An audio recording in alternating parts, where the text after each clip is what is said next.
All right, what's up, guys? This is Andy with Andy's Auto Care Plus, just checking back in with you guys.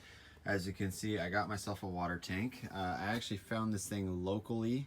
I looked at the couple that, like, the less expensive Roto tanks or Romo tanks or whatever they are on Amazon.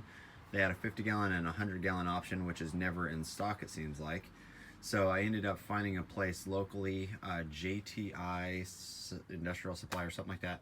They have tons of these water tanks, tons of them, all sorts of different sizes. So I kind of looked out. I didn't even, it's like not even 10 miles from my house. So went with a 65-gallon. I think I already said that. Anyway, kind of a compromise in between the 50 and 100. So anyway, now what I'm doing is I'm starting to tear stuff out back here. I pulled out my vacuum. I'm pulling my vacuum hose reel out. Obviously I got my Kranzla sitting right there. So I'm getting ready to start putting in brackets through here.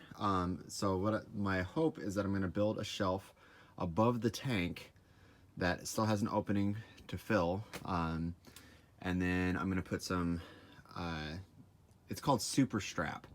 It goes across, Tony from Raldo's Detailing, actually I got that from him. So it's a great idea, great way to mount these hose reels and all that.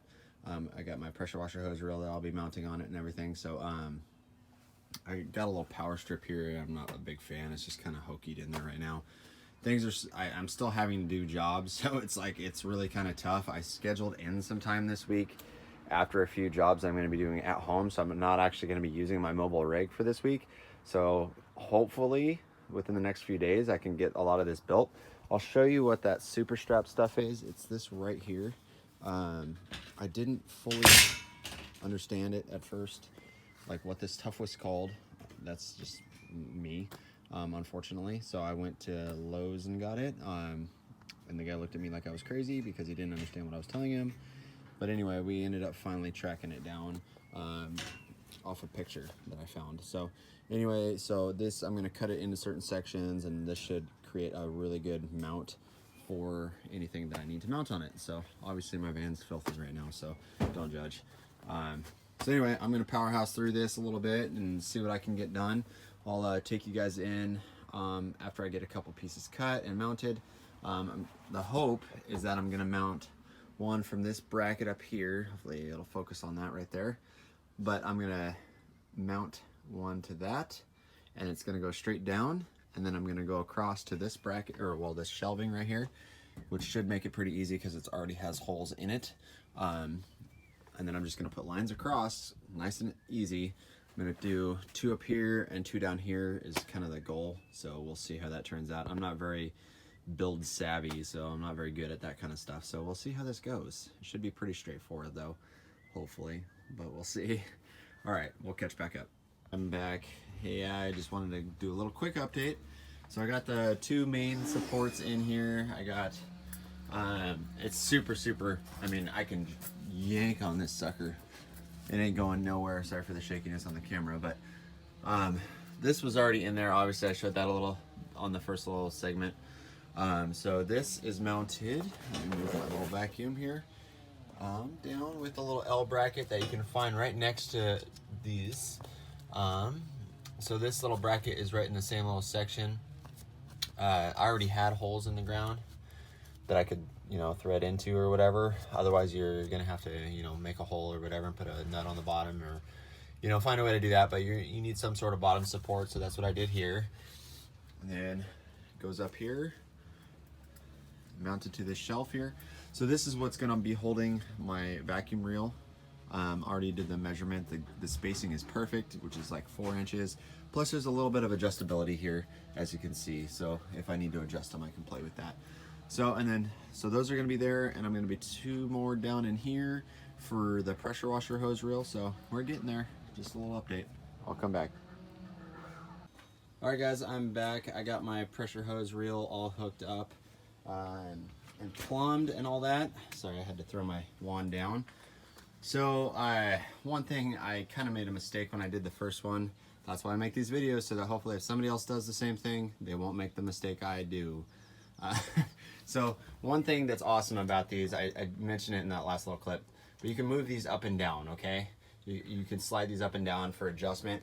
I failed to do that which was dumb when I mounted my vacuum one, ended up drilling new holes through this, unnecessary, blah blah blah.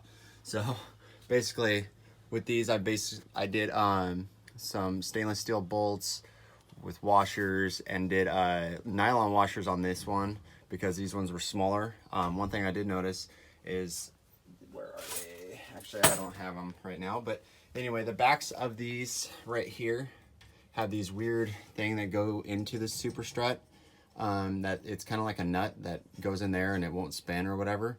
But the problem with that is the size you use is too big to go through these Cox reels. So I actually had to grind out the hole a little bit on them at first. That's what I did until I ended up drilling new holes, but whatever. So with this one, what I did is I got smaller ones and then put nylon nuts on there. Here, let's see if I can spin it around and check out the back side there. Let's see, there we go. So they're just nylon ones so that they won't come loose on me, that sort of thing. So it's awesome. It worked out really well. So now I got it mounted. It's all set up. I put my quick disconnect. Sorry guys, it's been a long day already. I put my quick disconnects on the pressure washer, got all that set up. I'm gonna have a quick disconnect on both sides because I'm gonna have one here. I'll show all the plumbing and stuff a little bit later, probably in another video or whatever, but basically I'm gonna make it to where I can either hook up a hose directly to the pressure washer, or it'll be coming from my tank. So that sort of thing. So it's not, obviously it's not done. I mean, I still gotta clean this up and whatever, but I still gotta mount the tank and all that. But I wanna try it out. I got the pressure washer is actually on with power right now. I hooked it up just to test for leaks. There's no leaks whatsoever. I'm super stoked because I hate leaks. That is a major pet peeve of mine, is leaks. So this is stout. Like, this Cox hose reel is awesome. So good job, Matt Mormon, on that one. So anyway. But anyway, no leaks on this after attaching that. That was good. So let's check it out. My first impression of this thing. So I'm gonna put this right here. You guys have probably all seen these. That's crazy quiet. That was my first impression, was holy crap, that's quiet. I'm used to the Sunjo that I got, and also before that I had a Greenworks, which was super loud. I mean, they're great little pressure washers, but they're so loud. This thing's crazy quiet.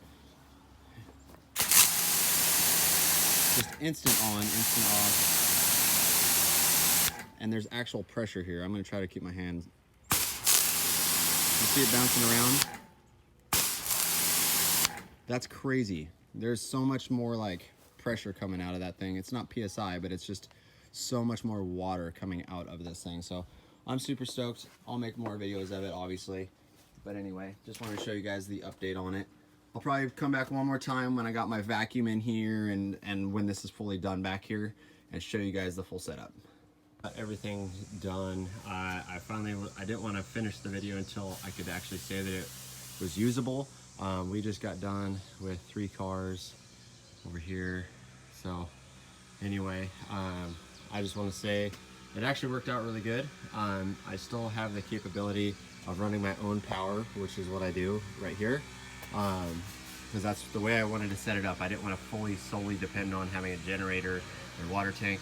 So with the quick disconnect on my pressure washer there, I'm able to run my own hose, which is what I did today.